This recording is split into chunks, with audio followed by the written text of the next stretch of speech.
बहुत बहुत स्वागत है आप सभी का आपके अपने YouTube channel Shukla study point में। मैं शिवम शुक्ला आप सभी दोस्तों का हार्दिक स्वागत करता हूं। हिंदी साहित्य यानी कि कार्यालय हिंदी एवं कंप्यूटर में आप सभी का बहुत बहुत स्वागत है। और आज का वीडियो जो होगा बहुत ही ज़्यादा महत्वपूर्ण होगा, चूँकि यह वीडियो एक प्रकार से रिवीज़न क्लास के तौर पर आप लीजिएगा। महासंग्राम वीडियो ये है और बहुत ही कम समय में पूरे के पूरे पाठ्यक्रम यानी कि पूरे के पूरे सिलेबस के बारे में आप जानने का प्रयास मात्र एक वीडियो के माध्यम से करेंगे, तो आपको भटकने की कहीं पर जो है इधर उधर ज़रूरत नहीं पड़ेगी इस वीडियो को देखने के बाद में। आइए हम समझते हैं। अच्छा, इस वीडियो के माध्यम से ऑब्जेक्टिव और सब्जेक्टिव दोनों छात्र यानी कि जिस यूनिवर्सिटी में ऑब्जेक्टिव हो रहा है उसके लिए भी इम्पोर्टेंट है लेक्चर, और जिसमें लिखित हो रहा है उनके लिए यानी सब्जेक्टिव टाइप और ऑब्जेक्टिव टाइप के दोनों प्रकार के प्रश्न यहीं से यानी कि इस जो है वीडियो के माध्यम से बनेंगे। इसमें मैं छोटे छोटे प्रश्नों को लूँगा और उनके उत्तर आपको बताने का प्रयास करूँगा, यानी कि एक ही वीडियो में हर एक टॉपिक से जितने भी आपके सिलेबस में संकलित हैं उन सभी टॉपिक को आपको जो है समझाने का प्रयास किया जाएगा, तो आप परेशान मत होइएगा। ओके, तो BA सेकंड सेमेस्टर हिंदी साहित्य के बारे में चर्चा करेंगे। एक ही वीडियो में पूरा का पूरा सिलेबस ख़त्म करने का प्रयास रहेगा, तो थोड़ा सा वीडियो हो सकता है आपका लंबा ही हो, तो आप लोग अंत तक अवश्य बने रहें और सभी दोस्तों को बता दीजिए कि हिंदी साहित्य की क्लास हो रही है। और क्लास यानी कि कल आप जो है कानपुर विश्वविद्यालय का कल पेपर भी शायद लगा हुआ है, तो उसके लिए एक प्रकार से रामबाण का कार्य करेगा यह वीडियो। और इससे पहले ऑब्जेक्टिव टाइप के मॉडल पेपर 2 वीडियो में मैंने बना रखी है ऑलरेडी, उसको आप ज़रूर देख लीजिएगा। मोस्ट इंपॉर्टेंट ऑब्जेक्टिव टाइप के प्रश्नों को हमने उसमें समाहित कर दिया ऑलरेडी पहले से, तो आप उसको देख लीजिएगा ऑब्जेक्टिव टाइप के प्रश्नों को। और ये वीडियो आप रिवीजन के तौर पर लीजिए और आप परीक्षा देने जाइएगा, एक भी प्रश्न आपका नहीं छूटेगा। एक लिखित मॉडल पेपर भी हिंदी साहित्य का मैंने बना दिया, आप लोगों ने देखा होगा, और उसको सॉल्व भी करवा दिया है। जल्द ही और भी मॉडल पेपर लिखित टाइप के हिंदी साहित्य के बहुत सारे आने वाले हैं।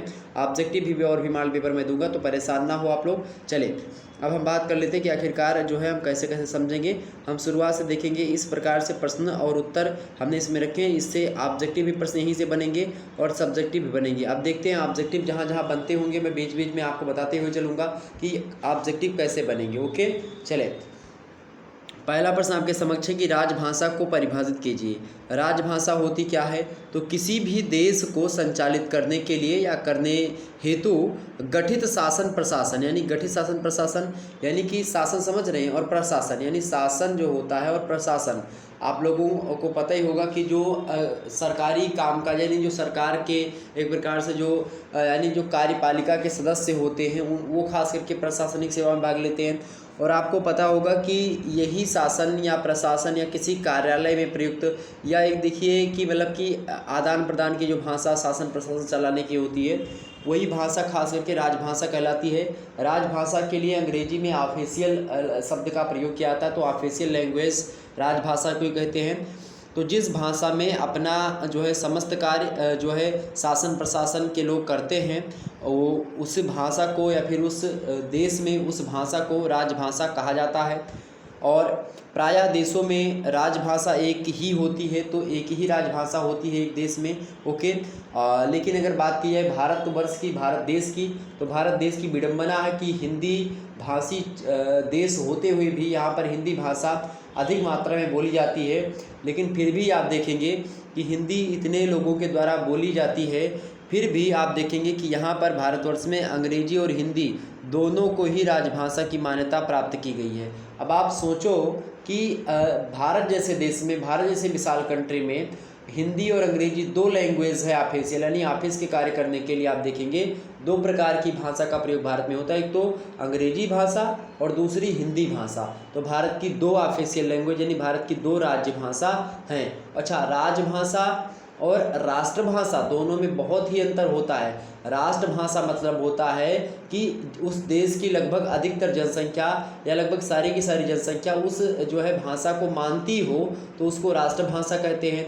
यानी सभी जो है पूरे के पूरे देश के नागरिक जो है उस भाषा के बारे में छिटपुट जानकारी रखते हो हिंदी के बारे में, तो राष्ट्रभाषा होगी। और सबसे एक प्रकार से विडंबना ये है हिंदी की कि हिंदी इतनी बहुभाषी क्षेत्र होते हुए भी राष्ट्रभाषा भारत की हिंदी नहीं, यानी राष्ट्रभाषा भारत की कोई है ये नहीं है।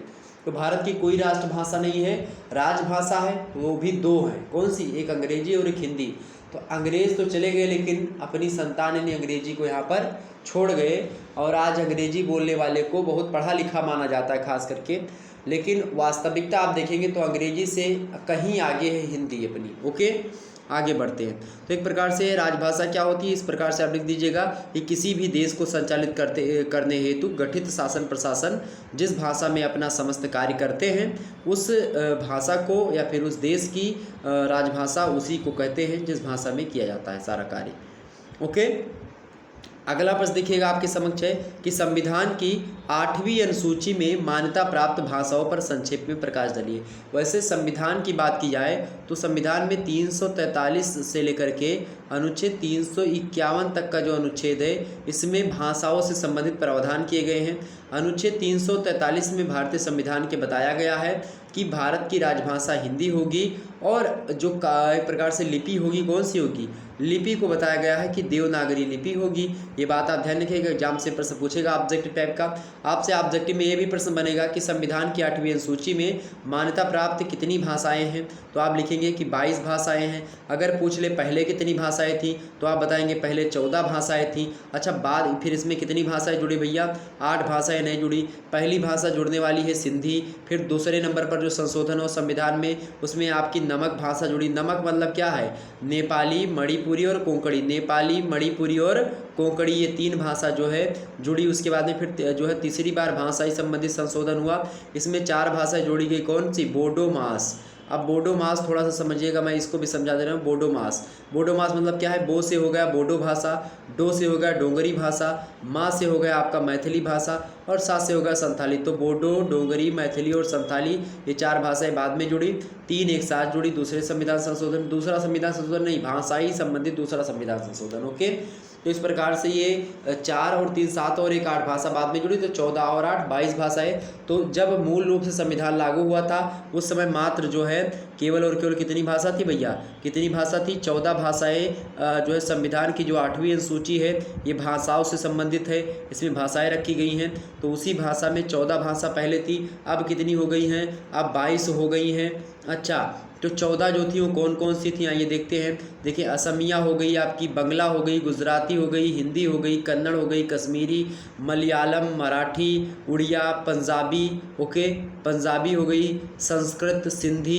देखिए सिंधी तो बाद में जुड़ी, चलो इसको छोड़ देते अभी। उसके बाद में तमिल हो गई आपकी, तेलुगु हो गई, उर्दू, और इसके अलावा आप देखेंगे ये बाद की जुड़ी भाषाएँ हैं। तो ये 14 भाषाएँ आपकी हो गई। एक बार फिर सुनिएगा, देखिए पहली मान लीजिए बंगला, दूसरी जो है पहली असमिया, दूसरी बंगला, तीसरी गुजराती, चौथी हिंदी, 5वीं कन्नड़, 6वीं कश्मीरी, 7वीं मलयालम, 8वीं मराठी, 9वीं आपकी कौन सी होगी, उड़िया, और 10वीं पंजाबी, और 11वीं आपकी हो गई संस्कृत, और 12वीं आप मान लीजिए तमिल, और 13वीं कौन सी हो गई, तेलुगु, और 14वीं आपकी हो गई उर्दू।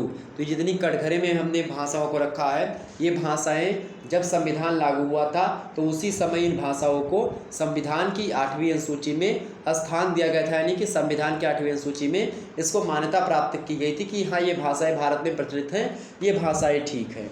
ठीक, लेकिन क्या हुआ कि बाद में क्या हुआ कि उसके पहला मतलब कि भाषाओं से संबंधित पहला संविधान संशोधन होता है, उसमें सिंधी भाषा को जोड़ा गया। देखिए ये सिंधी जुड़ी तो कितनी हुई, 15 हो गई। उसके बाद में कौन सी जुड़ी, नमक जुड़ी, यानी कि नेपाली, मणिपुरी और कोंकणी, ये 3 भाषा जुड़ी एक बैग। उसके बाद में फिर ये 4 जो बोडो, डोगरी और मैथिली और संथाली ये जुड़ी हैं, ये 4 बाद में सबसे जुड़ी हैं। तो इस प्रकार से 4, 3, 7 और 1 8 भाषा और जुड़ी, 14 और 8 22 भाषाएं जो हैं संविधान में मूल रूप से 14 थी लेकिन अब 22 हैं। तो ये बात समझ में आ गई आपके, तो परेशान होने की आपको आवश्यकता नहीं है।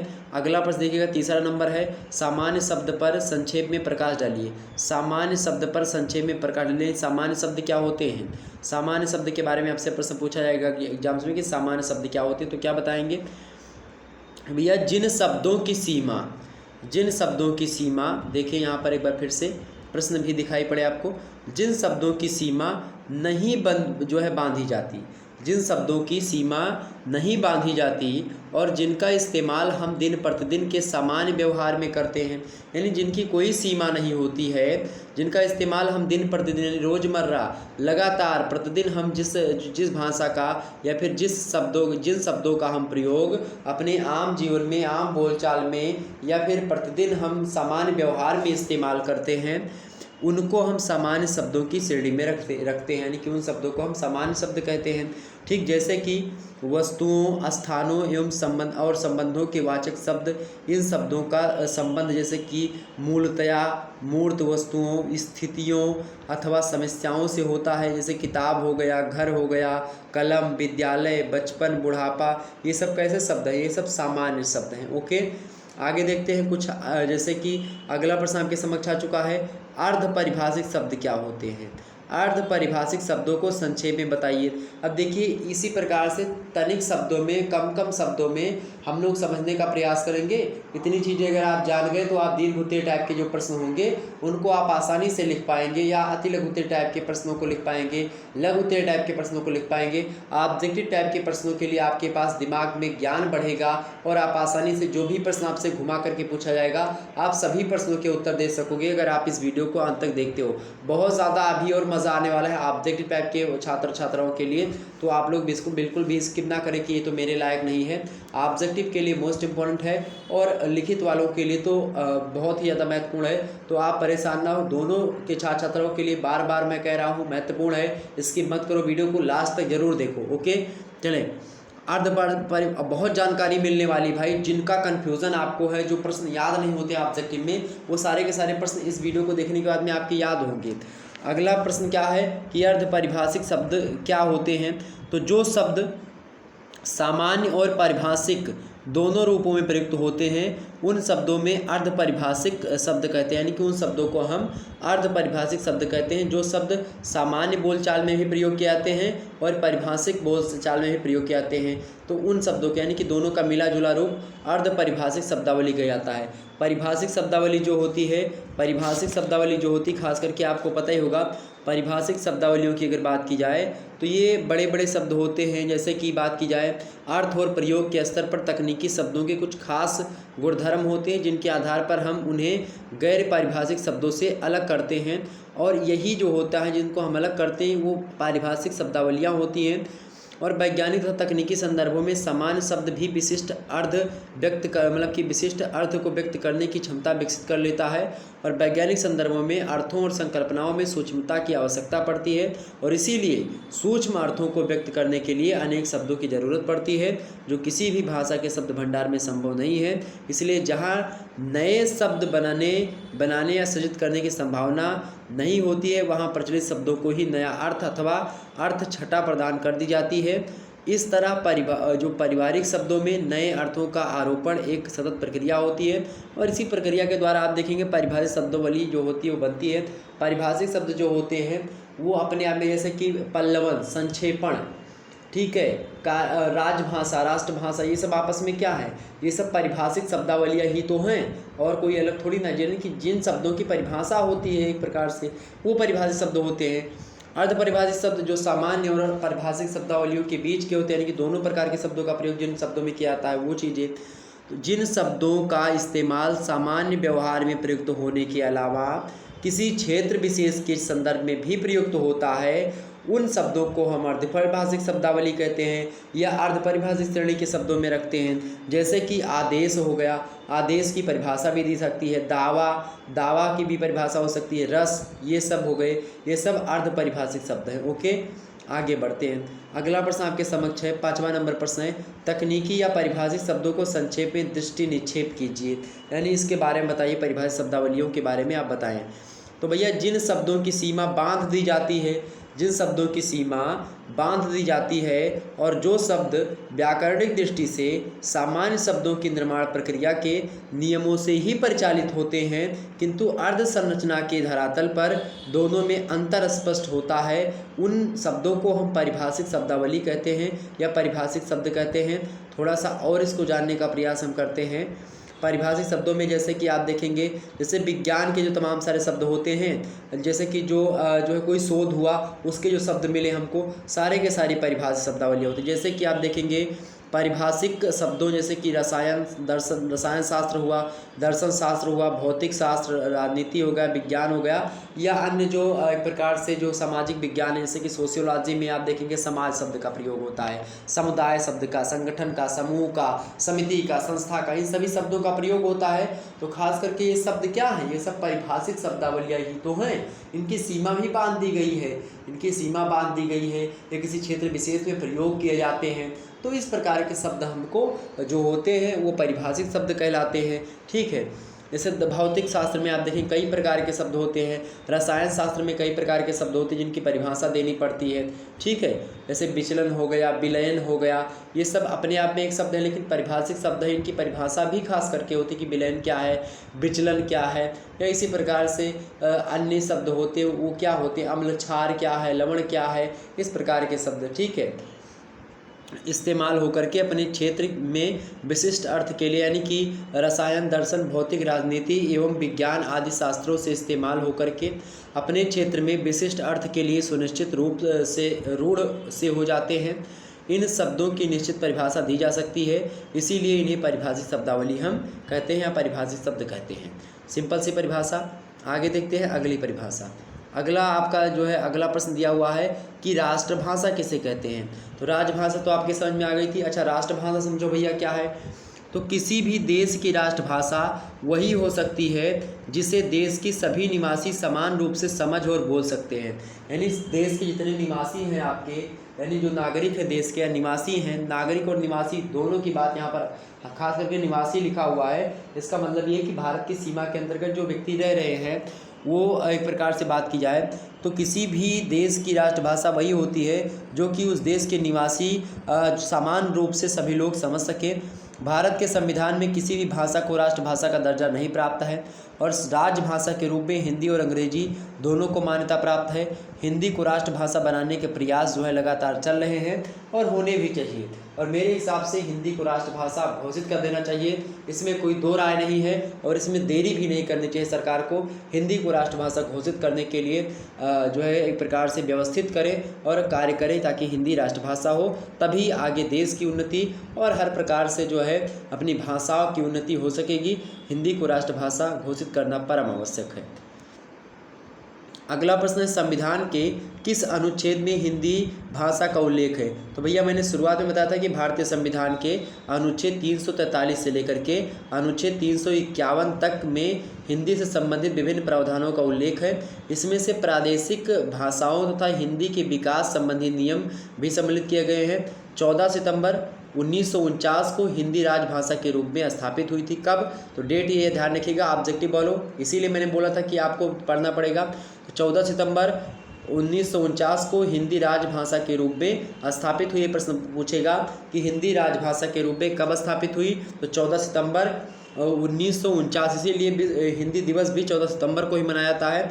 आपको पता होगा कि आपसे पूछे कि संविधान के किस अनुच्छेद में हिंदी भाषा का उल्लेख है, तो अनुच्छेद 43 से लेकर के अनुच्छेद 51 तक हिंदी के बारे में या भारत में हिंदी के बारे में बताएगा, हिंदी के प्रावधानों के बारे में बताएगा क्या क्या क्या करना चाहिए, संविधान के क्या कार्य होए कि हिंदी को आगे बढ़ाए या न्यायालय के क्या कार्य हैं, इस प्रकार से बताए गए हैं। तो खास करके अनुच्छेद 343 वाला जरूर पूछा जाता है कि संविधान मतलब कि जो संविधान के किस अनुच्छेद में हिंदी को राजभाषा घोषित किया गया है और लिपि देवनागरी बताई गई है, तो अनुच्छेद 343 में ही। ओके। 8वां प्रश्न आप देखिएगा, प्रश्न बड़ा ही अच्छा है। संक्षेपण का आशय स्पष्ट कीजिए। संक्षेपण का आशय स्पष्ट कीजिए। तो भैया किसी विस्तृत बात को संक्षेप में इस प्रकार कह देना कि उसका सारा आशय उसके संक्षिप्त रूप में आ सके, मतलब आ जाए, संक्षेपण कहलाता है। संक्षेपण क्या होता है? संक्षेपण मतलब क्या होता है? संक्षेप में किसी यानी कि कोई भाव है, कोई विचार है जो कि ज़्यादा शब्दों में लिखा हुआ है, उसी भाव को, उसी विचार को आप संक्षिप्त में विवेचन करें, यानी कि बहुत शार्ट में लिखने का प्रयास करें, लेकिन भाव में कोई कमी नहीं होनी चाहिए, यानी कि भाव वही रहना चाहिए, बाकी बस शब्दों का जो एक प्रकार से जाल है वो कम हो जाए। ओके। तो किसी विस्तृत बात को, देखिए प्रश्न, किसी बड़ी बात को, किसी विस्तृत बात को संक्षेप में इस प्रकार कह देना कि उसका सारा आशय उसके संक्षिप्त रूप में आ जाए, यानी जो कहना चाह रहा है वो सारी की सारी बातें संक्षिप्त रूप जो लिखा जाए उसमें आ जाए, उसी को हम संक्षेपण कहते हैं, उस प्रक्रिया को जिस प्रक्रिया के द्वारा लिखा जाता है।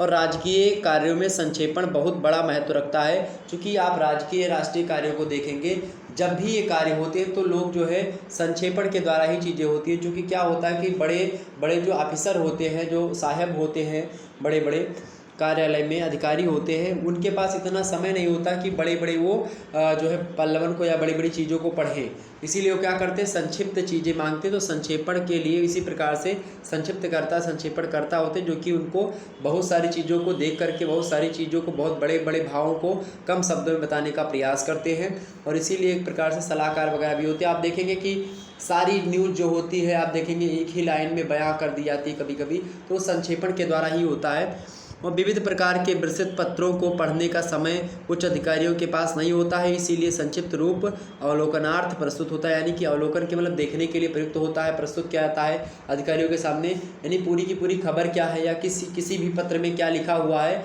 उसको क्या करता है कोई व्यक्ति, उसको संक्षिप्त करके अधिकारियों के पास भेज देता है कि भैया आप 2 लाइन का है, इसको तो पढ़ लियो, अगर 10 लाइन का ना पढ़ पाओ तो इसी चीज़ यही होता है आपका संक्षेपण। यानी कि किसी भाव को, किसी विचार को कम शब्दों में लिखना ही भाव संक्षेपण या भाव एक प्रकार से भाव संक्षिप्तीकरण कहलाता है। ओके, अगला प्रश्न देखिएगा, 9वां नंबर प्रश्न आपके समक्ष है कि संक्षेपण की 2 विशेषताएं लिखिए। संक्षेपण की 2 विशेषताएं लिखिए। संक्षेपण में निम्नलिखित 2 विशेषताएं होनी चाहिए। पहली तो सूत्रबद्धता तथा कम से कम शब्दों में आशय की स्पष्टता। यानी सूत्रबद्धता यानी कि एक बात जो है दूसरी बात की एक प्रकार से समन्वयात्मक व्याख्या कर रही हो, यानी कहने का मतलब ये है कि ऐसा नहीं कि हाँ कुछ भी आप लिख दो, ये मतलब कि तारतम्य होना चाहिए आपके शब्दों में, सूत्रबद्धता होनी चाहिए। कम से कम शब्दों में आशय की स्पष्टता, यानी कम से कम शब्दों में जो वो बातें बोल रहा था पहले बड़े ज़्यादा शब्दों में, उसी बात को कम से कम शब्दों में आशय की स्पष्टता होनी चाहिए, पहला विशेषता। दूसरी विशेषता, यदि कोई उपयुक्त शीर्षक निर्धारित हो सके जिससे कि संपूर्ण लेख का आशय स्पष्ट हो सके, तो यह भी उचित है कि उस लेख को भी लिख दिया, मतलब कि उस शीर्षक को भी डाल दिया जाए। संपूर्ण लेख का कोई एक प्रकार से आशय हो तो एक प्रकार से उस शीर्षक को भी लिख दिया जाए ऊपर, ताकि जो है अगर उसके पास और भी ना टाइम हो तो केवल शीर्षक पढ़ करके ही सारी चीज़ों को समझ सके। तो इस प्रकार से ये विशेषता होती है संक्षेपण की। आगे देखते हैं अगला प्रश्न, 10वां नंबर प्रश्न आपके समक्ष है, टिप्पणी की परिभाषा दीजिए। प्रश्न क्या है आपके समक्ष भैया? प्रश्न है कि टिप्पणी की परिभाषा दीजिए। तो किसी भी सरकारी कार्यालय में किसी भी प्रकार के पत्र पर आधिकारिक रूप से दी गई लिखित रूप से प्रतिक्रिया को हम क्या कहते हैं? टिप्पणी कहते हैं। एक बार फिर सुनिए, किसी सरकारी कार्यालय में किसी भी प्रकार के पत्र पर आधिकारिक रूप से यानी ऑफिशियली जो है एक प्रकार से लिखित रूप से खास करके दी गई जो प्रतिक्रिया होती है उसी प्रतिक्रिया को टिप्पणी कहते हैं। और प्रतिक्रिया लिखने की जो क्रिया होती है, प्रतिक्रिया लिखने की यानी किसी भी सरकारी कार्यालय में किसी भी प्रकार के पत्र पर आधिकारिक रूप से जो एक प्रकार से लिखित रूप की जो प्रक्रिया होती है, लिखने की जो प्रक्रिया होती है, उसी प्रक्रिया को हम क्या कहते हैं? टिप्पण कहते हैं। तो टिप्पण प्रक्रिया के द्वारा टिप्पणी प्रतिफल आपको प्राप्त होता है। टिप्पणी के विभिन्न प्रकार होते हैं और कभी कभी यह अधिकारियों के द्वारा स्वयं भी लिखी जाती है टिप्पणी, जबकि कभी कभी कार्यालय में टिप्पणी लेखक इसे लिखते हैं। और टिप्पणी को अत्यंत संक्षिप्त और स्पष्ट होना चाहिए, जिससे कि अनुसरणकर्ता यानी कि जो उसको पढ़ रहा है उसका स्पष्ट मार्गदर्शन हो सके। इसीलिए एक प्रकार से टिप्पणी भी स्पष्ट और क्लियर होनी चाहिए। और ज़्यादा लंबी टिप्पणी भी उचित नहीं है, छोटी टिप्पणी होगी तभी लोग ज़्यादा पढ़ेंगे। जैसे आजकल फेसबुक पर भी टिप्पणी लोग करते हैं, कमेंट्स जिसको आप कहते हैं, लिखित रूप में होता है ना, जैसे कौन फोटो डाला फैंटास्टिक OSM, बस केवल OSM लिख दिया, अच्छा मतलब भी नहीं रह गया आप जो है जिसके फ़ोटो पर कमेंट जाता है, बस वो एक प्रकार से लाइक करके छोड़ दिया। और अगर रिप्ले किया तो जितने लोगों ने कमेंट किया दोबारा वो कमेंट नहीं करेंगे। क्यों नहीं करेंगे? क्योंकि उनके पास SMS आएगा कि जिस पर आपने कमेंट किया है उस पर एक कमेंट जो है और आ चुका है। तो इसीलिए बार बार नोटिफिकेशन से बच्चे तंग आ जाते हैं जो फेसबुक चलाते हैं, और इसीलिए वो क्या करते हैं जो है ये नहीं करते कि लोग डिस्टर्ब ना हो। तो इसीलिए जो जितनी छोटी टिप्पणी आप लिखेंगे उतने सही तरीके से लोग पढ़ते हैं। अच्छा, अधिकारी लोग तो छोटी टिप्पणियाँ पढ़ते हैं, लेकिन जैसे किसी के पास कोनो काम है नहीं, सत्यारे बैठा है भैंस चरा रहे हैं, या फिर मान लेते हैं कहीं पर जो है घर में बैठे टीवी दिन भर देख रहे हैं, तो उनको और कोई काम नहीं है। तो भाई अगर कोनो काम नहीं, घर में दिन में सत्यार बैठा है, खाली जो है गुड़हल के पौधा लगा रहे हैं या फिर जो है गमले में पानी सींच रहे हैं, इसी प्रकार से अपने घर में बैठे हैं और कोनो काम उनको नहीं है दुनिया, या फिर कोई नौकरी चाकरी नहीं है, कुछ भी नहीं करते हैं, बस घर में बैठे हैं, खाते हैं पीते हैं, तो वो क्या करेंगे? उनको लंबी लंबी टिप्पणियाँ पढ़नी अच्छी लगती हैं। तो उन पर, उनकी फ़ोटो पर जिनको जानो कि ये सत्यार हैं, उनके पर लंबी लंबी टिप्पणी अगर आप लिख दोगे तो वो पूरी की पूरी टिप्पणी पढ़ेंगे और खूब खुश होंगे। ठीक है, अगला प्रश्न देखिएगा, लेकिन आधिकारिक रूप से जो लिखी जाती है वो खास करके टिप्पणी कहलाती है। ओके, ये बात ध्यान रखेंगे। तो मैंने आपको उदाहरण के स्वरूप में समझा दिया। प्रश्न क्या है कि प्रारूपण यानी प्रारूप लेखन किसे कहते हैं? तो प्रारूप को आलेख या मसौदा भी कहते हैं। किसी सरकारी कार्यालय में पत्रों तथा अन्य दस्तावेजों का एक निश्चित स्वरूप होता है, एक निश्चित रूप होता है। प्रारूपण को अंग्रेजी में क्या बोला जाता है? फॉर्मेशन कहते हैं, जबकि प्रारूप को फॉर्मेट बोला जाता है। विभिन्न कार्यालयों में जो फॉर्म प्राप्त होते हैं वे प्रारूपण का ही अंतिम रूप होते हैं। इन्हें प्रारूप 1 यानी फॉर्म 1, प्रारूप 2 यानी फॉर्म 2 आदि नामों से संगीत यानी कि जाना जाता है। तो कहने का मतलब ये है कि प्रारूप जो होता है ये किसी भी लेखन का क्या होता है? एक आलेख होता है, यानी कि एक मसौदा होता है, एक सांचा होता है। जैसे कि ईंटा बनाने से पहले उसका सांचा बना लिया जाता है, कोई कला चित्र बनाने से पहले पेंसिल से उसको एक प्रकार से पहले डॉटेड कर लिया जाता है ताकि उस पर अगर चढ़ाएं तो बाद में दिक्कत ना हो। ठीक है, तो यही होता है आपका प्रारूप लेखन। ओके, तो किसी सरकारी कार्यालय में पत्रों या अन्य दस्तावेजों का एक निश्चित स्वरूप होता है, तो उसी को हम प्रारूप कहते हैं, प्रारूपण कहते हैं। ओके, यानी फॉर्मेशन कैसी है या फॉर्मेट, किस फॉर्मेट में चीज़ें लिखी जानी है, उसी को हम प्रारूप कहते हैं, और जिस लिखने की प्रक्रिया होती है उसको हम जो है प्रारूपण कहते हैं। ठीक है, अगला प्रश्न देखिए, 12वां नंबर प्रश्न आपके समक्ष है, पत्र कितने प्रकार के होते हैं अथवा पत्रों के प्रकार बताइए। तो कुछ भी पूछा जाए आप क्या लिखेंगे भाई पत्रों के बारे में? पत्र मुख्यतया 2 प्रकार का होता है। पहला अनौपचारिक पत्र, दूसरा औपचारिक पत्र। अनौपचारिक जो पत्र होता है ये पारिवारिक, सामाजिक और व्यक्तिगत होता है, यानी कि एक परिवार दूसरे परिवार को या एक परिवार के सदस्य आपस में पत्र व्यवहार करते हैं, तो वो एक प्रकार से अनौपचारिक पत्र हुआ। एक समाज दूसरे समाज को या समाज के अंदर रह रहे लोग आपस में पत्र व्यवहार करते हैं तो अनौपचारिक पत्र होगा। व्यक्तिगत यानी पर्सनल, कोई व्यक्ति आपस में लेन देन करता है पत्रों का, जो है आदान प्रदान करता है अपने विचारों का पत्रों के माध्यम से, तो अनौपचारिक पत्र होता है। अब बात आई आपकी औपचारिक पत्रों की। तो औपचारिक पत्र क्या होते हैं? औपचारिक माने एक प्रकार से सरकारी चीज़ कहीं ना कहीं पे। तो औपचारिक पत्रों को व्यावसायिक पत्र भी कहा जाता है। इसीलिए किसी व्यवसाय से संबंधित पत्र, किसी सरकारी कार्यालय से सरकारी काम काज संबंधित जो पत्र होते हैं ये औपचारिक पत्र होते हैं। औपचारिक मतलब कि एक प्रकार से एक सिस्टमेटिक, एक लिपिबद्ध, एक प्रकार से एक विधि संगत चीज़ें जो होती हैं उसको औपचारिक बोला जाता है। अनौपचारिक मतलब कि कोई भी कर सकता है उसको। ओके, ये बात ध्यान रखेंगे। और एक प्रकार से अनऑफिशियली जो चीज़ें होती हैं। तो औपचारिक जो पत्र होते हैं ये भी 2 प्रकार के होते हैं। एक तो विशुद्ध सरकारी होते हैं यानी कि शासकीय पत्र होते हैं, और एक अर्ध सरकारी पत्र होते हैं। ओके, ये 2 प्रकार के। तो औपचारिक पत्र भी 2 प्रकार के होते हैं। एक शुद्ध यानी कि विशुद्ध सरकारी होते हैं, यानी कि जिनको शासकीय पत्र बोलते हैं, और एक अर्ध सरकारी पत्र होते हैं। ओके, ये बात ध्यान रखेंगे। अगला प्रश्न देखिएगा, 13वां नंबर प्रश्न देखिएगा, आपके समझ आ चुका है कि सरकारी अथवा शासकीय पत्रों के 4 प्रकारों के नाम बताइए। सरकारी और शासकीय पत्र एक ही बात है और इसके 4 प्रकार आपसे पूछ रहा है। तो जो है शासकीय पत्रों के 4 प्रकार, जैसे कि पहला होता है परिपत्र यानी कि जो है सर्कुलर। दूसरा होता है प्रेस विज्ञप्ति यानी कि प्रेस नोटिफिकेशन, और तीसरा होता है आपका सूचना यानी कि नोटिस। ओके, और चौथा आपका है नीलाम सूचना यानी कि एक्शन नोटिस एक प्रकार से। इसके अलावा नोटिस सूचना इसको कहते हैं, और नीलाम सूचना कहते हैं एक्शन नोटिस को, और प्रेस नोटिफिकेशन को प्रेस विज्ञप्ति बोलते हैं। परिपत्र को क्या बोलते हैं? जो है प्रकार से सर्कुलर। ओके, तो ये 4 प्रकार होते हैं सरकारी या शासकीय पत्रों के। अगला प्रश्न देखिएगा, 14वां नंबर प्रश्न है कि पत्र में मुख्य रूप से कौन कौन अंग यानी कौन कौन बिंदु होते हैं। तो पत्र के अंग देख लीजिए आप सभी लोग। सबसे पहले पत्र में प्रेषक का नाम होना चाहिए, यानी जो भेजने वाला है, जो भेज रहा पत्र है, जो जिसने पत्र भेजा, जिसने लिखा है, जिसने पत्र भेजा उसका नाम, उसका पता होना चाहिए। प्राप्तकर्ता यानी कि जो प्राप्त करने वाला, जिसके पास पत्र भेजा गया है, उसका नाम, उसका पता होना चाहिए उसका। और एक प्रकार से पत्र का कोई ना कोई विशेष संकेत होना चाहिए, किसी विषय पर लिखा गया हो। संबोधन किसी के प्रति होना चाहिए। पत्र की मुख्य सामग्री भी होनी चाहिए कि क्या लिखना चाह रहा है, क्या बातें बताई जा रही है उसमें, उसका मुख्य भाग भी आपको लिखना पर चाहिए।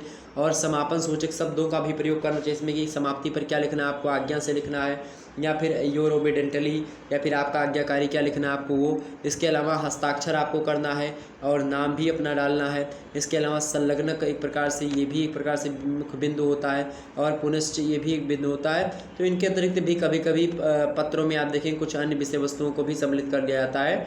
ठीक है, आगे देखते हैं अगला प्रश्न क्या है। अब देखिए 15वां नंबर प्रश्न आपके समक्ष है। पावती या फिर पावती पत्र किसे कहते हैं? पावती या पावती पत्र, दोनों में से कोई कुछ भी पूछे तो आप यही बताइएगा। अच्छा, एक ही बात है, दोनों पावती कहो चाहे पावती पत्र बोलो। तो पावती या पावती पत्र किसे कहते हैं? पावती या पावती पत्र किसी पत्र की प्राप्ति स्वीकार करने के लिए भेजा जाता है। किसी पत्र की प्राप्ति स्वीकार करने के लिए भेजा जाता है कि हाँ भैया ये पत्र आप स्वीकार कर लो, इस प्रकार से भेजा जाता है कि दोबारा पत्र भेजा जाता है। यानी पावती पत्र की संरचना सरकारी पत्र के समान होती है।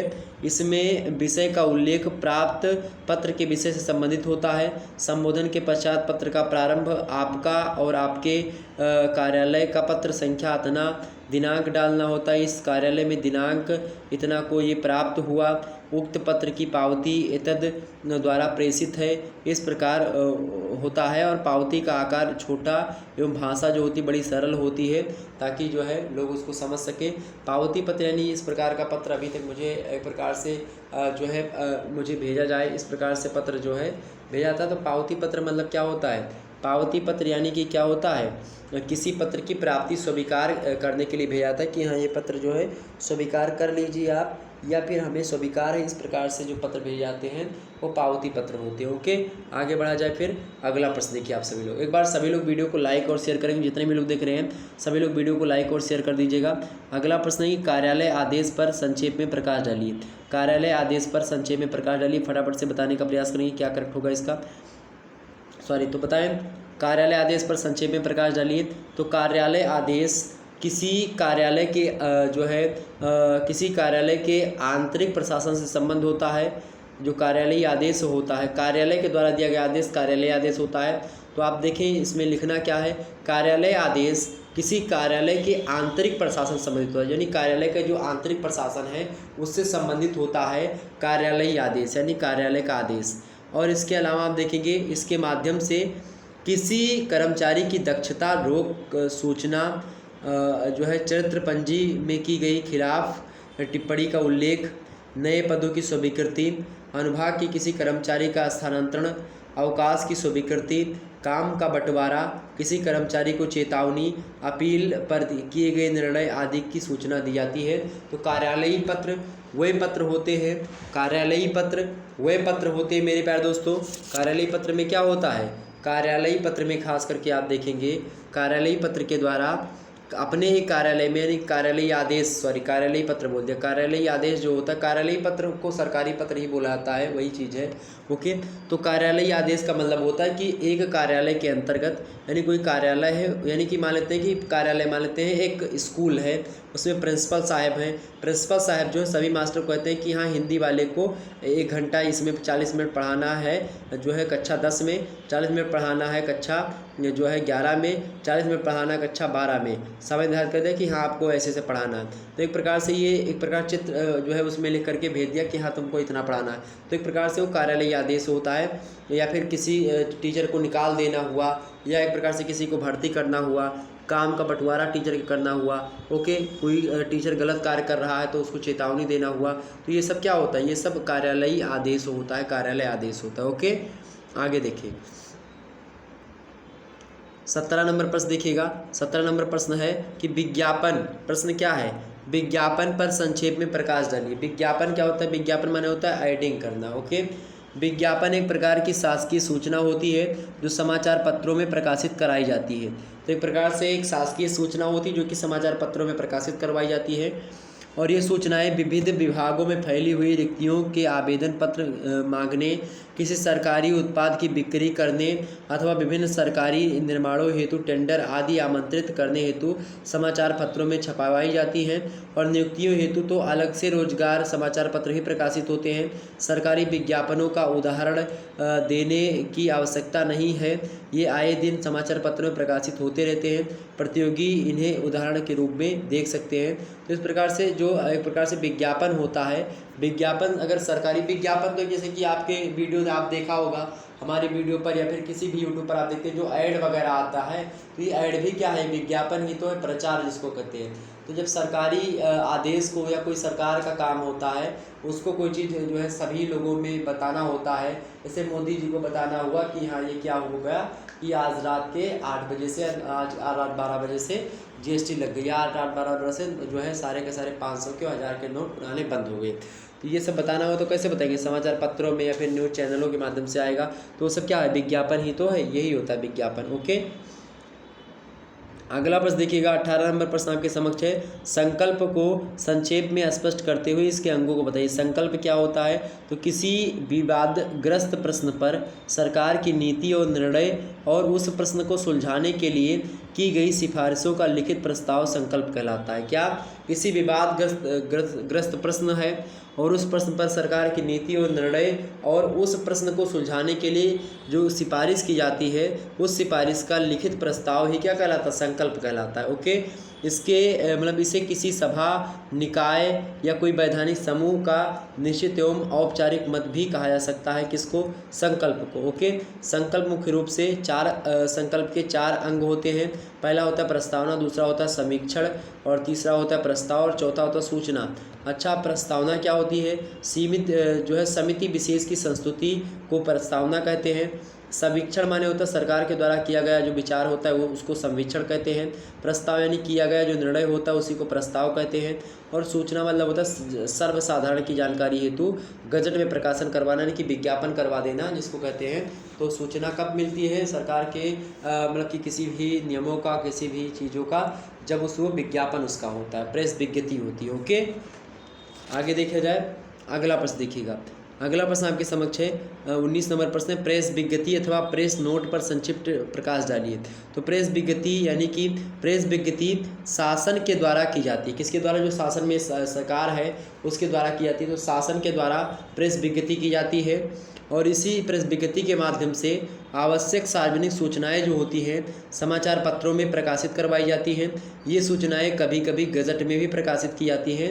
तो इसी प्रकार यानी कि जो विज्ञापन है या प्रेस विज्ञप्ति लगभग एक ही बातें हैं, उसमें थोड़ा सा अंतर होता है, बाकी वही चीज़ है। ओके, प्रेस नोट की बात की, प्रेस नोट क्या है, सरकार के अधीनस्थ जो अधिकारी होते हैं उन अधिकारियों अथवा जो स्थानीय सरकारी कार्यालय होते हैं उन कार्यालयों से जो सूचना समाचार पत्रों में दी जाती है उसे हम प्रेस नोट कहते हैं।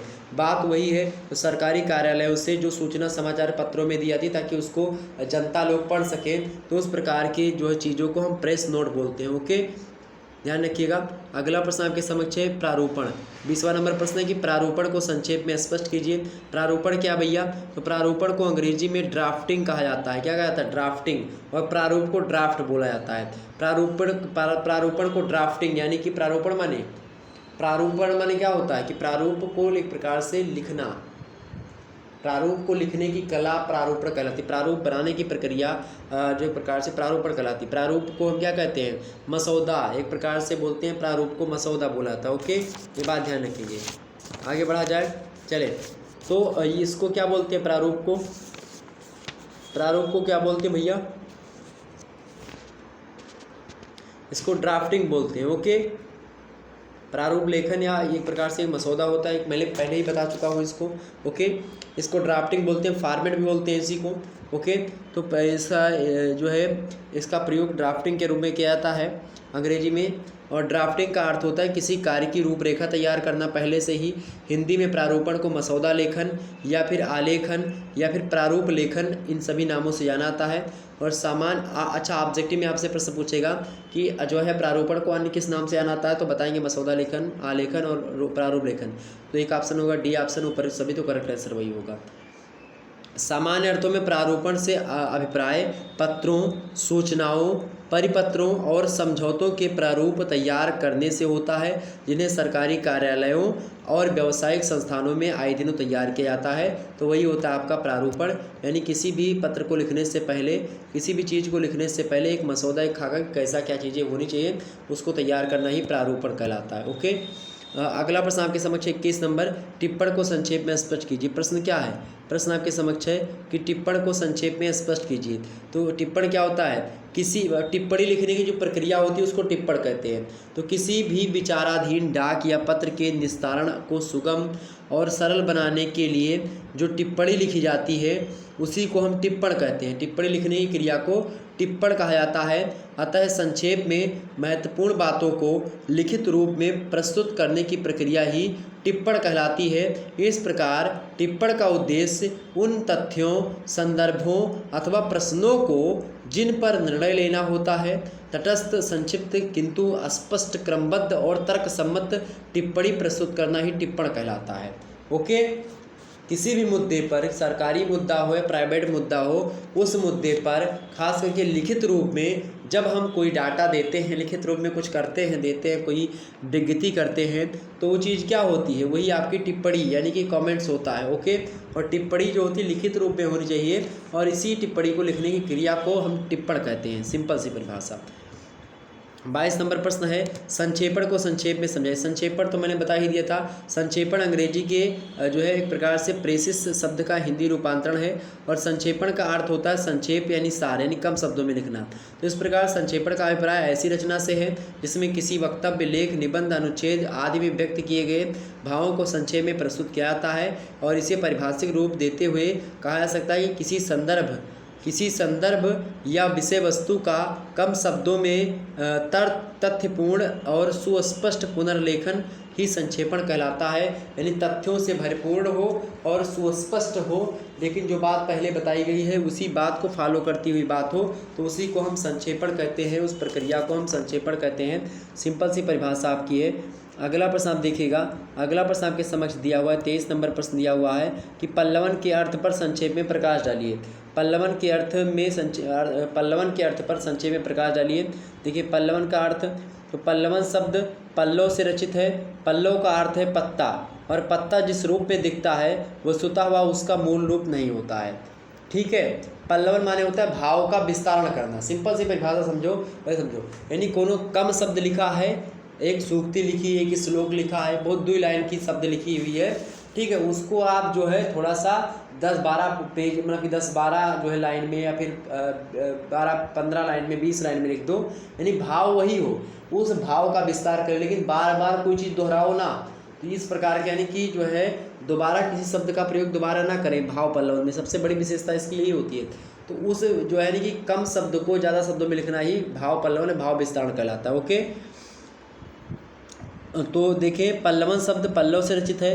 पल्लव का अर्थ होता है पत्ता, तो जिस रूप में पत्ता दिखता है वस्तुतः उसका मूल रूप नहीं होता है। उसका मूल रूप तो बीज होता है जो कि मिट्टी में दबा हुआ होता है, और उसी बीज का विस्तृत रूप होता है पल्लव यानी पत्ता। तो बीज से अंकुर, अंकुर से तना बना, फिर तने से क्या बना?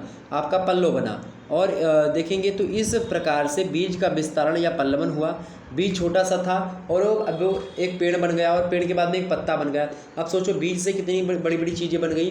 तो एक प्रकार से, इसी प्रकार से छोटी चीज़ों से बड़ी चीज़ें बनाई जाए, या छोटे शब्द को हम बड़े शब्दों, मतलब कि छोटे वाक्य को बड़े वाक्यों में हम कन्वर्ट करें, बड़े, जैसे कि एक लाइन को हम 10 लाइन में लिख दें, तो वही आपका पल्लवन होता है।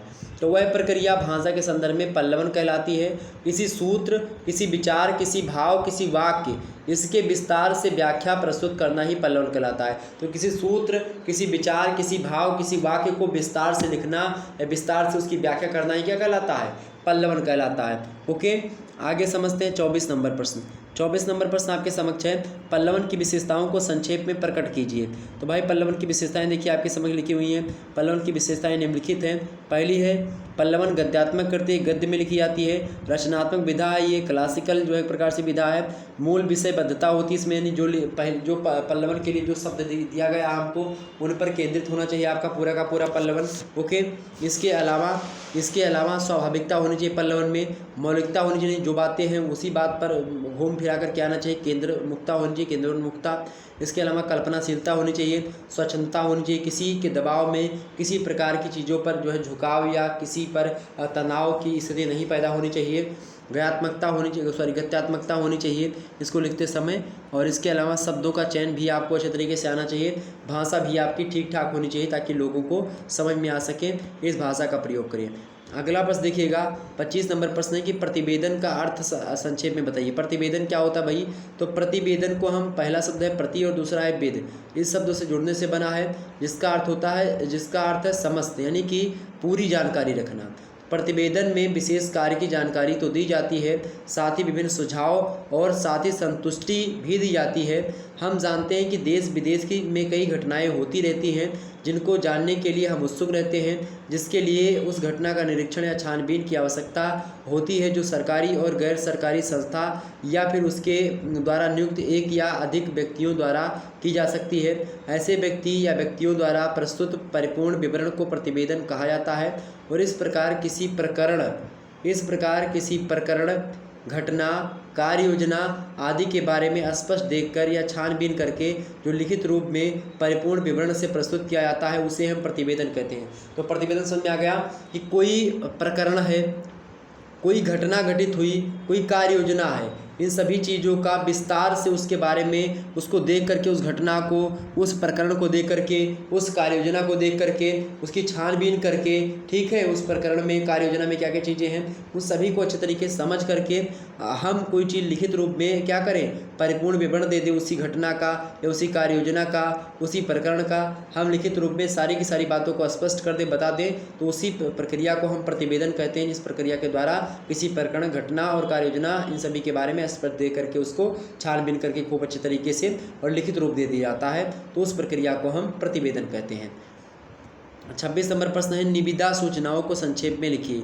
निविदा सूचनाएं क्या होती हैं? निविदा सूचनाएं जो होती हैं वह सूचनाएं हैं जो कि समाचार पत्रों में इस दृष्टि से प्रकाशित की जाती है मेरे भाई कि अपेक्षित वस्तु ठीक समय पर प्राप्त हो जाए और उसका उपयोग किया जाने लगे। यानी कि आप देखें कि क्या होता है, वह सूचनाएं होती हैं, निविदा सूचनाएं जो समाचार पत्रों में इस दृष्टि से प्रकाशित की जाती हैं, इससे क्या हो कि अपेक्षित वस्तु ठीक समय पर प्राप्त हो जाए और उसका उपयोग किया जाने लगे।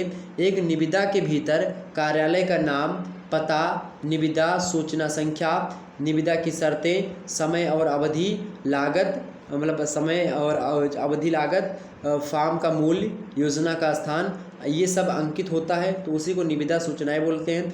निविदा के अंत में निविदा आमंत्रित करने वाले अधिकारी का नाम, कार्यालय का नाम और दिनांक भी लिखा हुआ होता है। एक ओके, ये बात ध्यान रखेंगे। तो एक निविदा के अंदर आप देखेंगे कार्यालय का नाम लिखा हुआ होता है, कार्यालय का पता, निविदा क्या है उसको लिखा होता है, सूचना संख्या क्या है, निविदा की शर्तें क्या क्या हैं, ये सब सारी चीज़ें लिखी हुई होती हैं। ओके, अगला प्रश्न देखिएगा, सरकारी पत्र क्या होता है, अर्ध सरकारी पत्र क्या होता है। अर्ध सरकारी पत्र को अंग्रेजी में हम डेमी ऑफिशियल लेटर के नाम से जानते हैं और सरकारी कार्य के संबंध में एक अधिकारी दूसरे अधिकारी को किसी तथ्य की ओर ध्यान दिलाने, आपस में सलाह मशवरा करने तथा स्पष्टीकरण एवं सूचनाओं का आदान प्रदान करने के लिए अर्ध सरकारी पत्र लिखता है। कभी कभी यह पत्र गोपनीय भी होता है ताकि किसी को पता न चल सके।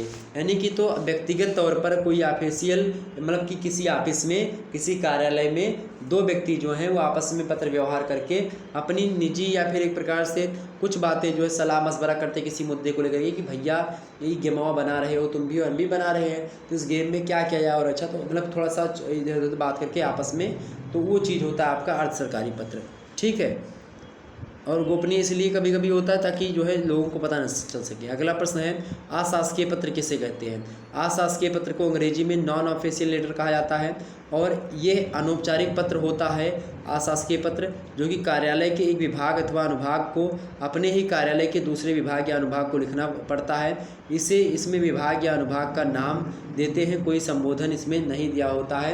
यानी कि कोई भी विभाग है, कोई उसी विभाग के अंतर्गत किसी भी कार्यालय में आप देखेंगे, जैसे मान लेते कोई कार्यालय उसमें 2 विभाग है, 3 विभाग हैं, तो वो कार्यालय के द्वारा 2-3 विभागों को जो है अपने विभागों के अंदर जब कोई चिट्ठी या फिर कोई पत्र लिखा जाता है तो उस प्रकार के पत्र को हम अशासकीय पत्र कहते हैं। ओके, अगला प्रश्न देखिएगा, परिपत्र क्या होता है। 29 नंबर, परिपत्र किसे कहते हैं। तो परिपत्र को अंग्रेजी में करिकुलर कहते हैं। एक प्रकार का ये सूचना होती है जो कि कोई विभाग अपने अधीनस्थ यानी कि कोई विभाग है उसके अधीन यानी कि उसी के अंडर में जो कर्मचारी होते हैं, उस विभाग के अंतर्गत जो कर्मचारी होते हैं उन कर्मचारियों को देता है। परिपत्र विभाग के निर्देश अथवा अनुदेश से संबंधित होता है, यानी कि जो है कार्यालय उस व्यक्ति को, उस पर्टिकुलर कर्मचारी को क्या चीज़ें कहना चाह रहा है, किस ड्यूटी के लिए बोल रहा है, क्या कार्य करने के लिए बोल रहा है, क्या निर्देश दे रहा है, क्या आदेश दे रहा है, उससे ही संबंधित होता है। और परिपत्र विभाग की आंतरिक और व्यापक जानकारी के लिए वितरित किया जाता है। परिपत्र विभाग की जो है परिपत्र जो होता है विभाग की आंतरिक और व्यापक जानकारी के लिए वितरित किया जाता है ताकि जो है अच्छे तरीके से जानकारी मिल सके। ओके, आगे देखते हैं, अगला प्रश्न है। अगला प्रश्न देखिएगा, 30 नंबर प्रश्न आपके समक्ष है।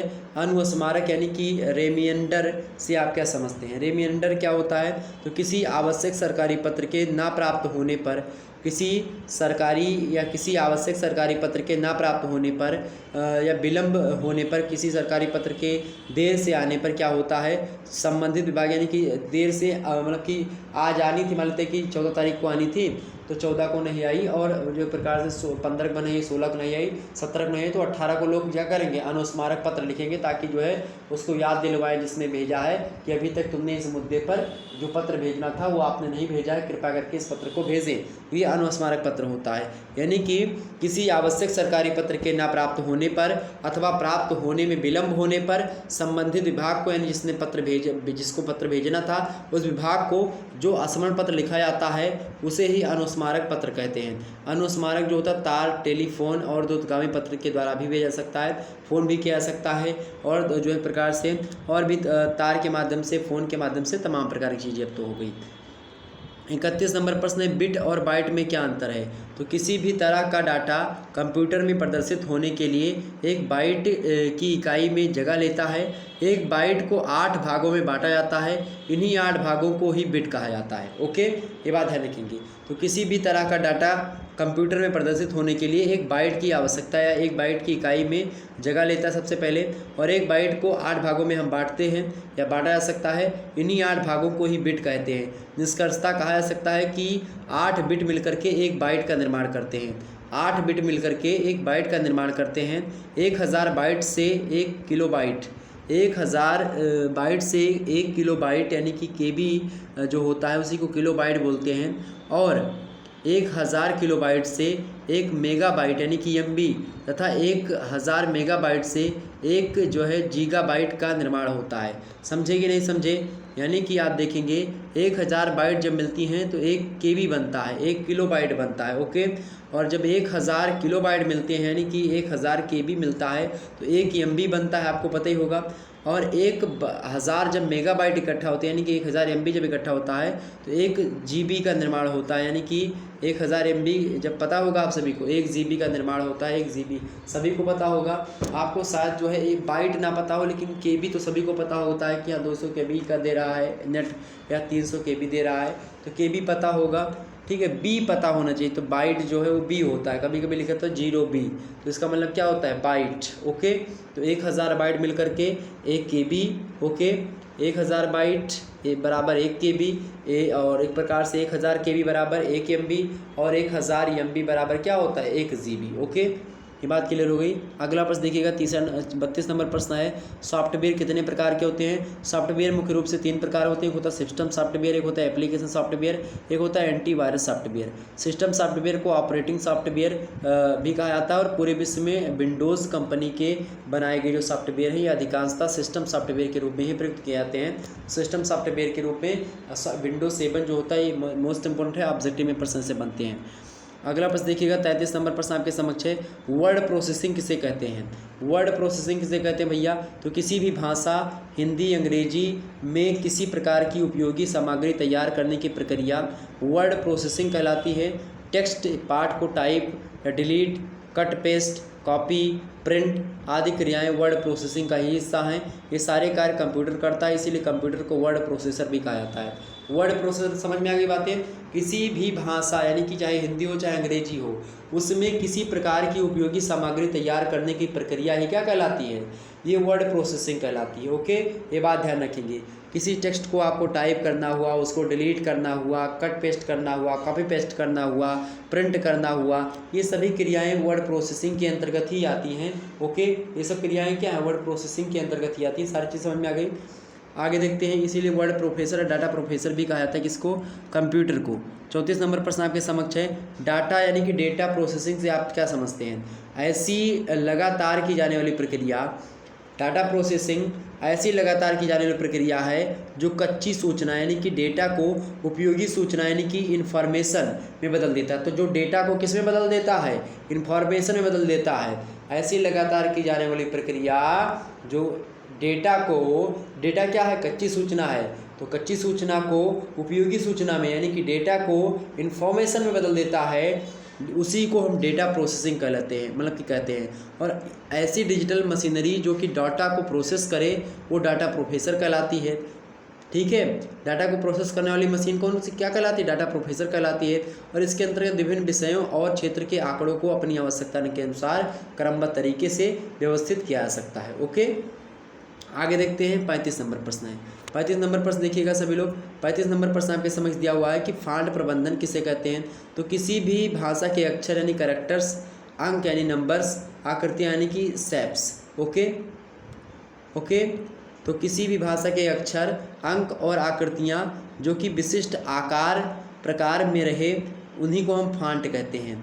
तो विशिष्ट मतलब कि एक प्रकार से किस आकार में? फांट के अक्षरों को सेट की डिजाइन होती है, मतलब कि फांट के अक्षरों के सेट की डिजाइन है जिसके अंतर्गत इन अक्षरों की साइज कैसी है, स्पेस कैसा उन अक्षरों के बीच का है, उसको ध्यान रखा जाता है। सभी अक्षरों की भिन्न आकृतियों का प्रबंधन फांट प्रबंधन कहलाता है। जैसे कि ये देखें, भिन्न अक्षरों का प्रबंधन यहाँ पर देखें सब प्रकार से है। ये लिखा हुआ फांट में ही तो लिखा हुआ है। ये चीज़ें फांट प्रबंधन ही है कि कौन सा अक्षर बड़ा होगा, कौन सा छोटा होगा, ये सब फांट ही है। कितनी दूरी होगी एक अक्षर के बीच के बगल में, कितनी दूरी, ये देखिए यहाँ पर देखिए सरकारी के बगल में कार्यालय में कितनी दूरी, ये सब फांट प्रबंधन ही है। ओके, 36 नंबर प्रश्न है कि सरकारी कार्यालयों में कंप्यूटर के 4 उपयोग लिखिए। सरकारी पत्राचार में टाइपिंग अथवा प्रिंट में जो है सरकारी कार्यों में कंप्यूटर का काम होता है। किसके? सरकारी पत्राचार में टाइपिंग तथा प्रिंट आदि कार्यों में सरकारी पत्रों का प्रयोग होता है, जो है कंप्यूटर का प्रयोग होता है। इंटरनेट के प्रयोग के लिए भी कंप्यूटर का प्रयोग होता है। विभिन्न प्रकार के आंकड़ों का समायोजन करने के लिए भी कंप्यूटर का प्रयोग होता है। और इसके अलावा वित्त और अर्थ का अकाउंट वगैरह जो देखना होता है उसका प्रबंधन भी आप देखते हैं, टैली वगैरह जो होता है सब जो है सरकारी कार्यालयों में कंप्यूटर के माध्यम से ही होता है। ओके, अगर कंप्यूटर ना हो तो बड़ी दिक्कत हो लोगों को। अगला प्रश्न है 37 नंबर, इंटरनेट क्या है? तो नेटवर्क यानी संजाल जिसको कहते हैं, नेटवर्क को हिंदी में संजाल कहते हैं। इंटरनेट क्या है? तो नेटवर्क का अर्थ है यानी नेटवर्क यानी इंटरनेट का अर्थ एक ही प्रकार की 2 या 2 से अधिक वस्तुओं का परस्पर संपर्क में आना। तो नेटवर्क यानी संजाल का अर्थ है कि एक ही प्रकार की 2 या 2 से अधिक वस्तुओं का परस्पर संपर्क में आना। जब 2 या 2 से अधिक कंप्यूटर इसलिए जुड़ते हैं कि वे आपस में सूचनाओं का आदान प्रदान कर सकें तो उसे हम कंप्यूटर नेटवर्क कहते हैं। इंटरनेट के अंतर्गत दुनिया भर के कंप्यूटरों को पहले टेलीफोन तार के माध्यम से जोड़ा जाता है मतलब कि पहले टेलीफोन के तार के द्वारा जोड़ा जाता था, परंतु अब बिना तार के ही जोड़ा जा रहा है। और आप देख ही रहे होंगे कि लगातार सारी चीज़ें हो रही, तो ये सब इंटरनेट के माध्यम से ही हो रहा है। यहाँ से व्हाट्सएप पर इसमें भेजे और दिल्ली में जाकर के पहुँच गया। ओके, ये बात ध्यान रखेंगे। अगला प्रश्न देखिएगा, 38 नंबर प्रश्न आपके समक्ष है। 38 नंबर प्रश्न देखिएगा, ईमेल किसे कहते हैं? ईमेल किसे कहते हैं भैया, या ईमेल से क्या आशय है? तो ईमेल एक कंप्यूटर से दूसरे कंप्यूटर को भेजी जाने वाली इलेक्ट्रॉनिक सूचना होती है। ओके, और इलेक्ट्रॉनिक मेल इसे कहा जाता है। ईमेल के माध्यम से व्यक्तिगत, व्यावसायिक सभी प्रकार की सूचनाओं का आदान प्रदान किया जा सकता है। इन सूचनाओं के साथ इनके संलग्न आवश्यक तस्वीरें अथवा अन्य सामग्रियाँ भी भेजी जा सकती है। यानी उनसे संबंधित जो चीज़ें होती हैं उन चीज़ों को भी आप फोटो वगैरह को भी इसको मतलब कि ईमेल के माध्यम से भेज सकते हैं। ईमेल के माध्यम से सारी चीज़ें, वीडियो भी भेज सकते हैं। ओके, ये बात भी ध्यान रखेंगे। ईमेल के माध्यम से एक प्रकार से पत्र व्यवहार जो होता है खासकर ईमेल के माध्यम से भेजा जा सकता है, क्योंकि ईमेल जो होता है बड़े अच्छे तरीके से उसमें पत्र व्यवहार यानी पत्र की जो शैली होती है कि इधर क्या लिखना है, देखिए जैसे इधर क्या लिखना है, इसके नीचे से बगल में लिखना है, फिर यहाँ पर लिखना है, ये सब अच्छे तरीके से लिख जाता है ईमेल में। ओके, अगला प्रश्न देखिएगा, ईमेल में मुख्यतः कौन कौन से अंग होते हैं। 39 नंबर प्रश्न है कि ईमेल में मुख्यतः कौन कौन से अंग होते हैं। तो ईमेल भी एक पत्र की भांति ही होता है। इसमें निम्नलिखित भाग होते हैं, जैसे कि पहला हेडर होता है, इसमें बॉडी होती है, इसकी एड्रेस होता है और सिग्नेचर होता है। शुरुआत में हेडिंग यानी कि शुरुआत की जो हेडर होता है, क्या क्या किसको भेजना है, कैसे क्या चीज़ें किसने भेजा वो लिखा हुआ होता है। बॉडी यानी कि एक प्रकार से जो मेन पार्ट होता है वो लिखा होता है। एड्रेस लिखा होता है, सिग्नेचर भी होता है लोगों का। ओके, 40 नंबर प्रश्न आपके समक्ष है, सॉफ्टवेयर मुख्यतः कितने प्रकार का होता है। तो भैया सॉफ्टवेयर 3 प्रकार का होता है, मैंने पहले भी बता चुका हूँ। सिस्टम सॉफ्टवेयर, एप्लीकेशन सॉफ्टवेयर और यूटिलिटी सॉफ्टवेयर। ओके, 3 प्रकार के। अगला प्रश्न है 41 नंबर प्रश्न है कि परिभाषित शब्दावली से आप क्या समझते हैं। परिभाषित शब्दावली से आप क्या समझते हैं भैया। परिभाषित शब्दावली से आप क्या समझते हैं। तो प्रत्येक विषय अथवा क्षेत्र में कुछ ऐसे शब्द होते हैं जिनका उसी विशेष विषय में अथवा क्षेत्र विशेष में ही अर्थ होता है। परिभाषित शब्दावलियाँ क्या होती हैं, मैंने पहले भी इसको बता रखा है आपको। तो प्रत्येक विषय अथवा क्षेत्र में कुछ ऐसे शब्द होते हैं जिनका उसी विषय अथवा क्षेत्र विशेष में अर्थ होता है। कुछ शब्द ऐसे भी होते हैं जो कि पूर्ण रूप से परिभाषित होते हैं तथा कुछ अर्ध परिभाषित होते हैं, जैसे साधारणीकरण, प्रयोगवाद, त्रिज्या, नाभिकीय संलयन, ये सब परिभाषित शब्दावलियाँ हैं। ओके, जबकि आप देखेंगे एक्ट, रस, क्रेडिट, चार्ज, ये सब अर्ध परिभाषित शब्दावलियाँ हैं। ओके, आगे देखते हैं अगले प्रश्न को। अगला प्रश्न आपके समक्ष है, 42 नंबर प्रश्न है, बैटिंग से आप क्या समझते हैं।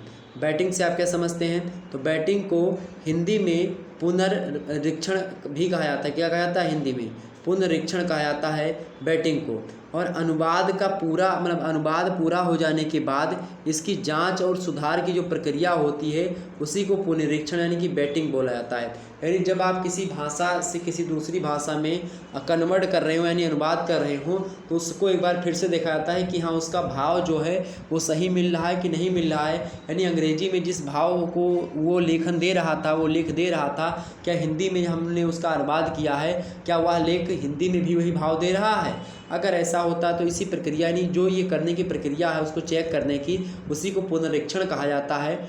और अंग्रेजी शब्द रिवीजन जिसको कहते हैं उन्हीं को पुनरावलोकन और बेटिंग यानी पुनरीक्षण दोनों का अत्यंत निकट अर्थ रखते हैं, परंतु अनुवाद के संदर्भ में बेटिंग शब्द ही उपयुक्त किया जाता है और जो है रिवीजन नहीं। ओके, रिवीजन शब्द तो मैं आपको रिवीजन करवा रहा हूँ, ये रिवीजन है, लेकिन बेटिंग क्या होता, जब हिंदी से अंग्रेजी में हम कन्वर्ट करते उसके बाद में फिर से एक बार चेक करते उसको, तो उसको देखते तो वो होता है पुनरीक्षण। ओके, 43 नंबर प्रश्न है, अधिनियम अथवा अनुच्छेद शब्दों को अंग्रेजी में क्या कहते हैं। तो अधिनियम को अंग्रेजी में एक्ट कहा जाता है, जबकि अनुच्छेद को अंग्रेजी में आर्टिकल कहा जाता है। ओके, और दोनों ही शब्द संविधान या फिर विधि से या कानून से ही संबंधित हैं और अर्ध परिभाषित शब्दों की श्रेणी में जो है आते हैं आर्टिकल यानी कि और एक्ट।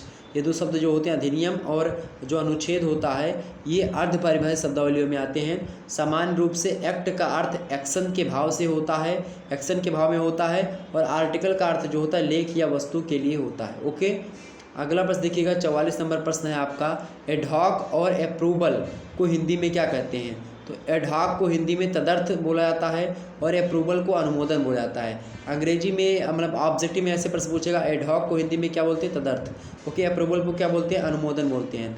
और ये दोनों ही शब्द प्रशासनिक कार्यों में प्रयुक्त होते हैं। तदर्थ और अनुमोदन जो होते हैं ये प्रशासनिक कार्यों में प्रयुक्त किए जाते हैं। तदर्थ का आशय है कि उसी अर्थ में, तदर्थ का मतलब क्या होता है, तदर्थ माने होता है उसी अर्थ में, तदर्थ यानी कि उसी अर्थ में। ओके, और यह स्थान कि स्थानापन्न स्थितियों में प्रयोग किया जाता है।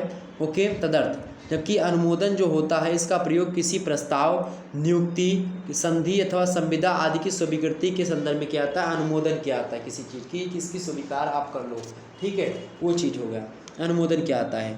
अगला प्रश्न देखिएगा, 45 नंबर प्रश्न आपके समक्ष है, क्रेडिट अथवा जो है क्रिसिस शब्द का अर्थ स्पष्ट करें। तो उपरोक्त दोनों अर्थ अर्ध परिभाषित शब्द की श्रेणी में आते हैं।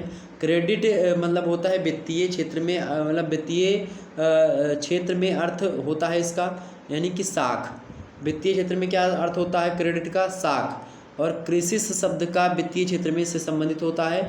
इसका अर्थ होता है संकट, क्रिसिस माने, और ये वित्तीय संकट के संदर्भ में प्रयोग किया जाता है जो क्रिसिस शब्द होता है। तो आपके ऑब्जेक्टिव में प्रश्न पूछे, क्रेडिट माने साख होता है, क्रिसिस माने क्या होता है, संकट, वित्तीय संकट।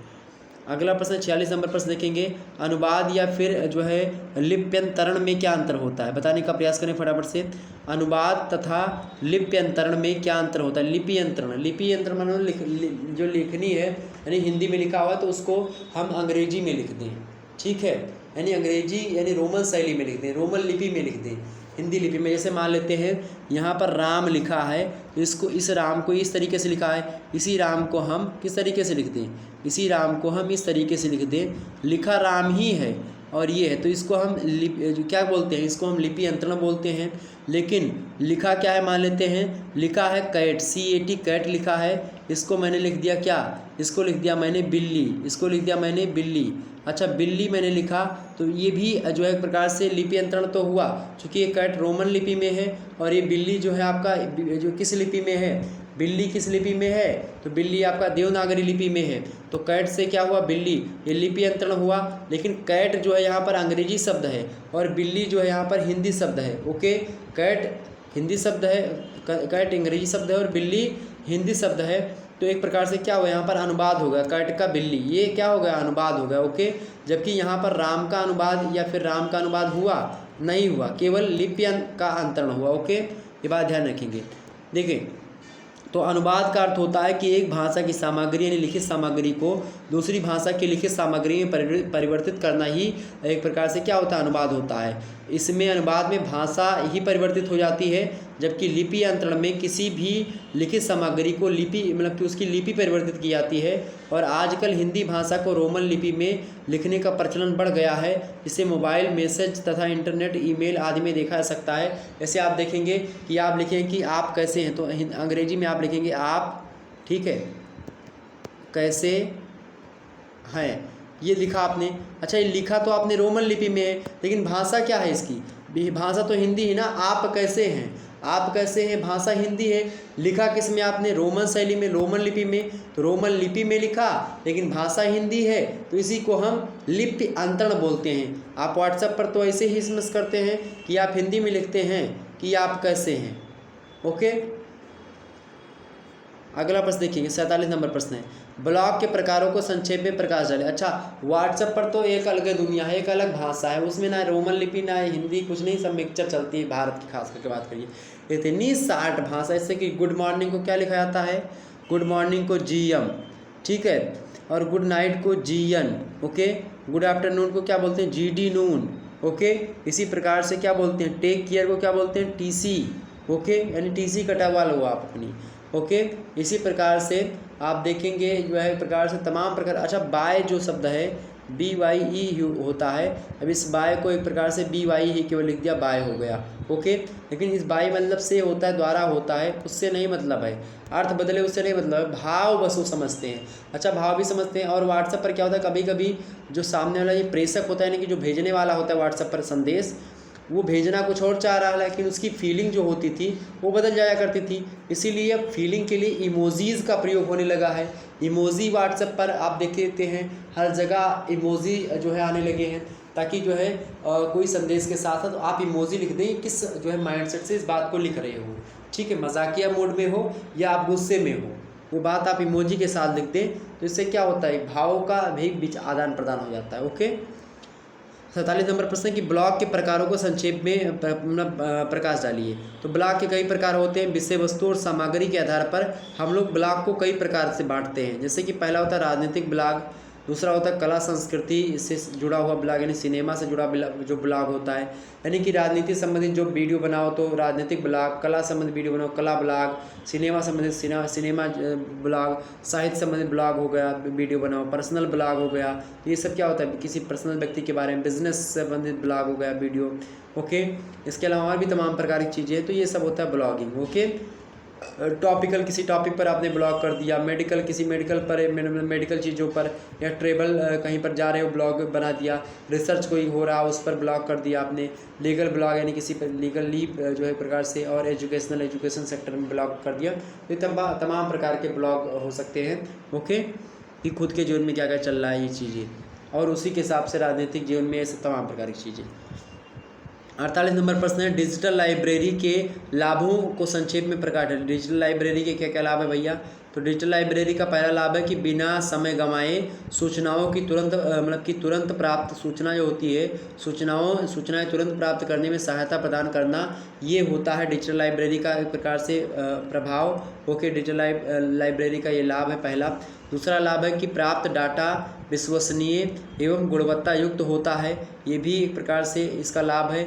और स्थान की कमी भी करना, यानी कि स्थान की कमी भी कहीं ना कहीं पे करता है ये जो है, ये भी इसका लाभ है। और संचार और इंटरनेट के कार्य में त्वरित गति होती है, मतलब कि बहुत तेज़ गति से जो है एक प्रकार से क्या होता है, बहुत तेज़ गति से हमको जो है ई लाइब्रेरी, जो डिजिटल लाइब्रेरी होती है उसके लाभ मिल सकते हैं।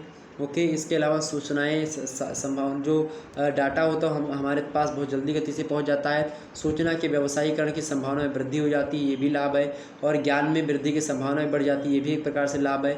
विश्वव्यापीकरण पर भी बल मिलता है इससे, तो ये भी एक प्रकार से लाभ ही हुआ। संसाधन सहभागिता में वृद्धि के आदि इन सभी के अनेक लाभ होते हैं। ये सब लाभ होते हैं किससे भाई? ये सब लाभ होते हैं आपके किससे?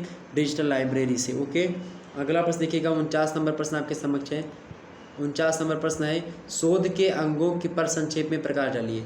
शोध के कई अंग हैं भैया, जैसे कि ज्ञान क्षेत्र की किसी समस्या को सुलझाने की प्रेरणा, ये शोध का अंग हो गया। दूसरा, प्रासंगिक तथ्यों का संकलन, ये भी शोध का अंग हो गया। ओके, विवेकपूर्ण विश्लेषण और अध्ययन, ये भी शोध का अंग ही हो गया। परिणाम स्वरूप निर्णय, ये भी शोध का ही अंग हो गया। ओके, आगे देखते हैं 50वां नंबर प्रश्न आपके समझ दिया हुआ है कि परिकल्पना निर्माण के प्रमुख स्रोतों पर संक्षेप में प्रकाश डालिए। एक बार सभी लोग वीडियो को लाइक और शेयर कर दीजिएगा। बहुत सारी जानकारी आप लोगों ने प्राप्त कर ली, ये बहुत ही जो है अच्छी जानकारी थी जो कि मैंने आपको अभी भी दी सारी की सारी वीडियो में। एक बार वीडियो को आप पुनः देख लीजिएगा, और ऑब्जेक्टिव टाइप के जो मॉडल पेपर है ऑलरेडी 2 मैंने अवेलेबल करवा दी, उसको जरूर देखिएगा। ओके, परिकल्पना के निर्माण के प्रमुख स्रोत कौन कौन से होते हैं? तो भाई व्यक्तिगत अनुभव जो होता है ये परिकल्पना का निर्माण में बढ़िया स्रोत होता है। पहले की ये शोध का परिणाम भी परिकल्पना बनाने में सहायता प्रदान करता है। इसके अलावा पुस्तकें बहुत सारी शोध में सहायता करती हैं। शोध पत्रिकाएं भी बहुत ज़्यादा सहायता करती हैं शोध में। शोध का सार अगर आप पढ़ लें किसी के तो वो भी सहायता प्रदान करता है। इसके अलावा उपलब्ध सिद्धांत जो होते हैं उनसे भी शोध करने में सहायता होती है। निपुण विद्वानों के निर्देशन में अगर आप शोध करते हो, यानी PhD का शोध जो करते हो, तो भी बड़ा बेटर होता है, ताकि वो अच्छे तरीके से आपको बता सकेंगे। ओके, ये सब होता है शोध का क्या परिकल्पना के निर्माण में। परिकल्पना कोई करनी है आपको तो चीज़ें करनी है। ओके, तो या फिर शोध ही करना है, परिकल्पना करनी है, तो परिकल्पना शोध एक ही बात लगभग होती है, लेकिन कुछ अंतर होता है। फिर भी शोध और परिकल्पना को आप जो है एक प्रकार से यहाँ पर इन दोनों के एक प्रकार से होती है, क्योंकि शोध करने के लिए भी चीज़ें आवश्यक होती हैं, इन स्रोतों की आवश्यकता पड़ती है, और परिकल्पना के लिए भी आवश्यकता पड़ती है। तो इस प्रकार से आप लोगों ने सारी चीज़ों को समझा, जाना और परखा। और होम साइंस का ऑब्जेक्टिव का मॉडल पेपर अगर आप लोगों ने नहीं देखा तो देख लीजिएगा। 121 ऑब्जेक्टिव का प्रश्न है, बहुत ही महत्वपूर्ण प्रश्नों को इसमें समाहित किया गया। हिंदी का ऑब्जेक्टिव मॉडल पेपर ये है, इसमें भी हमने 121 ऑब्जेक्टिव टाइप के मॉडल पेपर को समाहित किया है, कार्यालय हिंदी और कंप्यूटर का। तो ऑब्जेक्टिव मॉडल पेपर देख लीजिएगा। इससे पहले एक और अवेलेबल था, उसको देख लीजिएगा। मध्यकालीन इतिहास का देख लीजिएगा ये वाला वीडियो। इसके अलावा आपको करिकुलर सब्जेक्ट यानी कि जो सभी के लिए अनिवार्य है, इसको भी देख लीजिएगा, आपके लिए बहुत ज़्यादा महत्वपूर्ण है। ओके, यानी कि जो है जो फर्स्ट एड एंड जो हेल्थ का चैप्टर है इसको पढ़ लीजिए, मतलब ये पढ़ लीजिएगा। ये BA BSc BCom सभी में जो जिस प्रकार से आप लोगों ने फर्स्ट सेमेस्टर में फूड न्यूट्रिशन एंड हाइजीन का पेपर दिया था, ऑब्जेक्टिव के 100 प्रश्न पूछे गए थे, उसी प्रकार से आपका फर्स्ट एड एंड स्वास्थ्य यानी कि प्राथमिक चिकित्सा एवं स्वास्थ्य, मतलब फर्स्ट एड एंड हेल्थ यानी प्राथमिक चिकित्सा और स्वास्थ्य से लेकर के प्रश्न पूछे जाएंगे। तो इसको जरूर पढ़ना है। इसके मॉडल पेपर हो चुके हैं, एक मॉडल पेपर डाल दिया है, एक ये मैंने दिया है, और भी जल्दी मैं दूंगा तमाम सारे मॉडल पेपर। तो आप परेशान मत होइएगा, हिंदी और अंग्रेजी दोनों भाषाओं में इसके प्रश्न उत्तर को बताया गया है, तो आप इस वीडियो को भी देख लीजिएगा।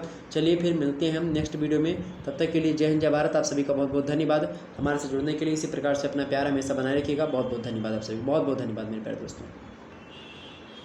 ओके, सभी लोग वीडियो को लाइक और शेयर कर दीजिएगा सभी दोस्तों के पास। जितने भी लोग देख रहे हो सभी लोग लाइक करो भाई। इतनी चीज़ों को मैंने समझा दिया आज बहुत वीडियो मतलब बहुत चीज़ों को आप लोगों ने समझ लिया। ओके, क्या क्या समझा आप लोगों ने, देखो यहाँ पर तमाम प्रकार की चीज़ों को आपने समझा, तमाम जितनी चीज़ चल रही हैं सब आप लोगों ने समझा। ओके, ये बात ध्यान रखिएगा, ये तमाम प्रकार की चीज़ों को आप लोगों ने क्या किया, समझा बड़े आसानी से। चलिए फिर मिलेंगे हम नेक्स्ट वीडियो में। सभी लोग लाइक कर दीजिए, शेयर कर दीजिए। धन्यवाद।